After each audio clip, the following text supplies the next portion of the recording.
คือเข้าเกาะนี่บ่ก็เข้าเกาะโอ้ยที่ลากออกเนี่ยที่อันใหม่ค่อยอันใหม่โอ้สั้นเข้าสั้นเข้ากันสุดๆให้มาเมื่อใดนี่มาเมื่ออันวันนี้โอ้มาฮอดแล้วมันฮอดแรงตายสุดนอนอยู่วัดเวียงสุวรรณฮะตื่นเช้ามาสุดยังขึ้นมา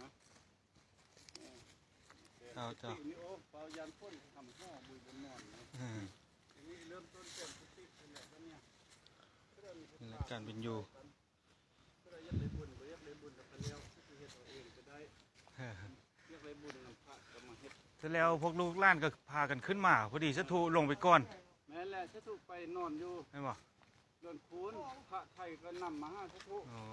มาห้าเพิ่นก็มาซอกห้านี่โอ้สะทูอยู่เพิ่นก็นำไปดู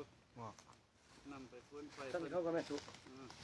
เพิ่นมาเห็นเพิ่นก็ดีใจว่าเพิ่นโอ้ขน้อยก็เมื่อยเดินขึ้นมานี่เขาที่วัดนำมานอนอยู่นี่สะทูบ่ฮู้จักเทื่อเด้บ่มีกุฏิทางนอนฮะนั่งสมาธิเรียนเพิ่นนั่นแน่ในมือกองอันนี้เลยหมดเนี่ยช่วย